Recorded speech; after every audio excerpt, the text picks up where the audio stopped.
네, 기술적 분석입니다. 자, 오늘은 조금 긍정적인 이야기를 해보려고 해요. 자, 채권 수익률 자체가 지난 금요일에 이렇게 큰 폭으로 하락을 하면서 어느 정도 시장 상황이 긍정적으로 볼 수 있는 부분들이 만들어지고 있다고 생각이 듭니다.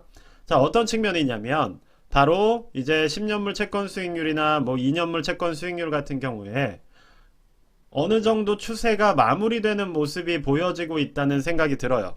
자, 이전에 말씀을 드렸었지만, 자, 이렇게 올라가는 추세로 2020년 코로나 즈음부터 해서 계속해서 상승하던 이 채권 수익률이, 자, 이제 어느 정도 이렇게 마무리가 되는 모습이 나왔다는 거예요. 자, 그것이 무엇을 뜻할 수 있냐면, 기준금리가 지금 거의 제로 수준에서, 그쵸? 지금 거의 4.5%까지 올라온 상황이죠. 이러한 상황인데, 자, 이렇게 늘어나는 기준금리에 대한 채권 수익률이 반영이 되면서 이전에 10년물 채권 수익률도 4%가 넘게 올라갔었고 거의 4.5%로 피크를 찍기도 했었어요. 자, 그런데 이 부분이 어느 정도 이제 선반영이 되면서 처음으로 보시는 것처럼 역별로 들어가는 초입의 모습이 나왔다는 거예요. 자, 그래서 저는 이 점이 어느 정도 의미가 있다고 보고 있습니다. 자, 물론 이렇게 쭉쭉 가면서 여러 번의 진폭들이 있었지만 만약에 이번에 이러한 추세상에서 하방 추세가 이런 식으로 시작되기 시작한다면 그 부분 자체가 어떻게 보면 주식시장에는 안정을 줄 수 있는 그러한 시그널이 될 수 있다는 겁니다. 자, 그래서 이번 하락을 통해서 어떻게 보면 이 200일선을 뚫고 채권 수익률이 역배열을 만드는 움직임으로 나아간다면, 그래서 만약에 3% 이하까지 채권 수익률이 안정되는 모습이 나온다면 다시 주식시장도 움직일 수 있는 에너지를 받을 수 있다는 생각이 들어요. 자, 이와 비슷하게 지금 채권 가격 자체도 어떻게 보면 상승 정배열을 파동상으로 되게 오랜만에 만들어냈습니다. 자, 2021년 3월쯤부터 2021년 말까지 이렇게 한번 정배열을 만들어낸 적이 있었는데, 자, 이때는 주가가 올라갔죠. 그쵸? 그리고 이때도 계속해서 올라가던 시기고, 자, 그래서 어느 정도 이 채권 가격 자체도 올라가는 시기에는 주식이 상승하는 그러한 여력을 만들어낼 수가 있습니다. 자, 왜냐하면 둘은 대체제 관계이기 때문이에요. 자, 그래서 채권 가격 자체가 이렇게 정배열을 만들었다는 얘기는 이제 어느 정도 시장의 금리 충격이 선반영되는 점이 마무리가 되고 있다라는 신호일 수가 있다는 겁니다. 그래서 주식이 무조건 오른다 이런 것이 아니라 이제는 시장의 뷰 자체를 이전의 대대적인 이러한 폭락 흐름에서 이제는 반등이 나올 수 있는 초입으로 전환되는 움직임일 수 있겠구나 라고 시각 자체, 즉 기회를 잡을 준비를 어느 정도 해야 한다는 겁니다. 자, 특히나 이제 이런 부분에서 이제 정배열이 이렇게 나오게 된다면 어느 정도 시장은 안정되는 흐름을 보일 수가 있다는 거예요. 그게 6개월이든 뭐 3달이든 항상 그 랠리가 나오는 시기에 우리가 정배열을 통해서 돈을 벌어야 되기 때문에, 자, 요렇게 골든크로스가 만약에 이평선상으로 나오게 된다면 시장, 주식시장 자체는 그 기간 동안에는 안정적인 흐름을 보일 수가 있다는 겁니다. 자, 그래서 실제로 지금 나스닥 같은 경우 하방이 아직은 역별로 나아가고 있는 상황이긴 하지만 하단 지지가 강하게 나와주면서 어떻게 보면 이 구간을 지켜주고 있는 상황이에요. 자, 그렇기 때문에 이 부분에서 수렴 기간을 마무리를 하고 나서 이렇게 상승하는 흐름으로 전환될 수가 있다는 겁니다. 자, 이 부분이 꽤 신빙성이 있고 가능성이 있다고 보는 이유는, 자, S&P 500이 그러한 움직임을 보여주고 있기 때문이에요.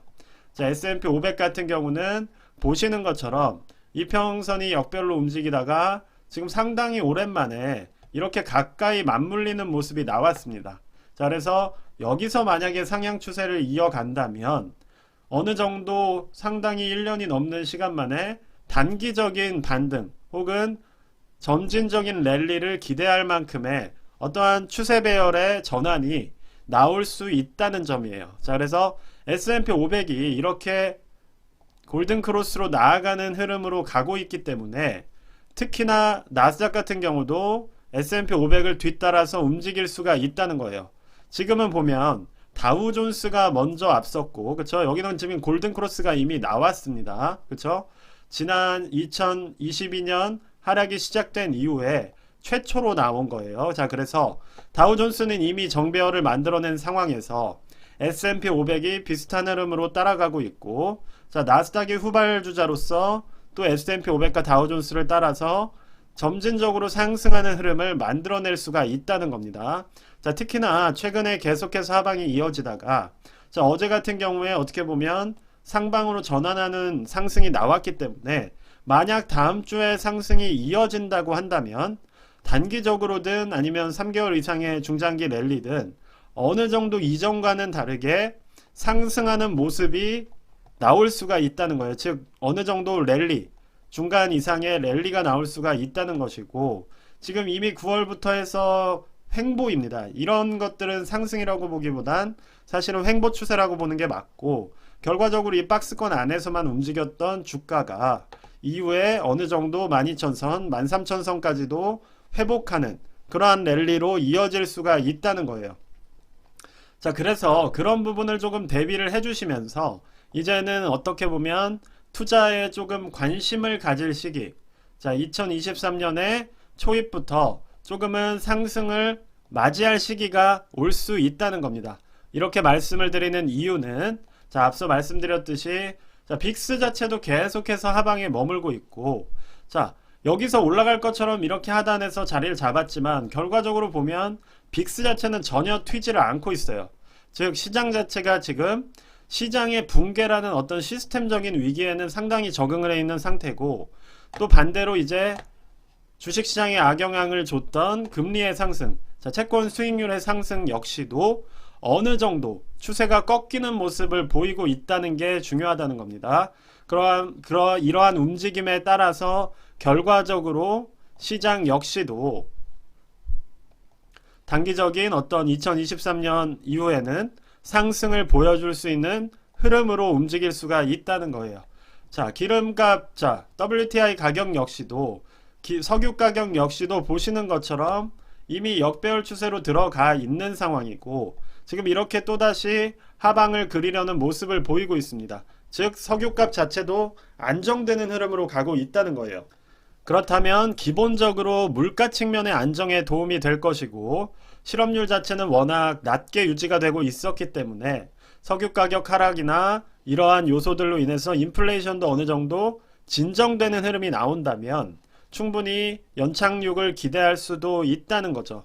자, 하지만 너무 장밋빛만을 이야기한 걸 수도 있을 겁니다. 다만 이러한 어떠한 가능성을 보여주는 시장의 흐름 자체가 상당히 오랜만에 잡혔다는 점에서 저는 강조를 조금 드리고 있는 거예요. 자, 그래서 만약에 나스닥 지수가 이런 식으로 추세폭을 좁히면서 다시 정배열로 나아가게 된다면 충분히 여러분들께서는 상승을 기대할 수가 있다는 겁니다.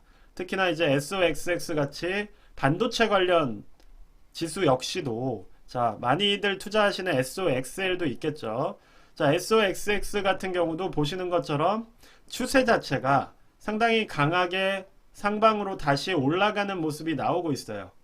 그래서 이전에 이미 데드크로스가 된 상황에서 지금 상당히 오랜만에 폭을 좁히면서 골든크로스로 나아가려는 모습이 나오고 있기 때문에 여러분들께서는 충분히 SOXX 같은 이러한 특정 섹터에도 관심을 다시 가질 수 있는 그러한 기회가 오고 있다는 겁니다. 특히나 이제 이번 상승으로 인해서 이렇게 정배열을 만들어주는 움직임이 나왔기 때문에 충분히 지금은 진입을 고려할 수 있는 위치일 수 있다는 거예요. 자, 그래서 항상 정말 타격 많이 받으셨던 XOXL 같은 이러한 세배 레버리지도 지금부터는 조금 관심을 가져도 되지 않는가 라는 어떠한 초입에 들어왔다는 겁니다. 물론 다음 주에 시장을 조금 봐야겠지만 무조건 떨어진다고 저는 말씀드리지 않아요. 이런 식으로 정배열이 잡힌 것은 또 상당히 오랜만이기 때문에 지금은 어느 정도 관심을 가진다면 충분히 상승을 기대해 볼 만큼 시장이 움직여 줄 수 있다는 거예요. 그래서 다음 주 월요일부터 한 주 동안 시장의 움직임을 조금 유의 깊게 보시면서 조금 대응을 마련해 주시면 좋을 것 같습니다. 자, TQ 같은 경우는 조금 약하죠. 자, 지금은 반도체주가 오히려 QQQ보다 이격도를 좁히면서 움직이고 있는 상황이기 때문에 자, QQQ 같은 경우는 보시는 것처럼 아직 이격도가 상당히 남아 있는 상황입니다. 반대로 반도체 지수 같은 건 이렇게 이격도를 많이 줄이고 있죠. 자, S&P 500도 비슷하게 움직이고 있고, 자, 나스닥과 QQQ 기술주들이 좀 뒤따라서 움직이는 모습으로 흘러갈 가능성이 높아 보입니다.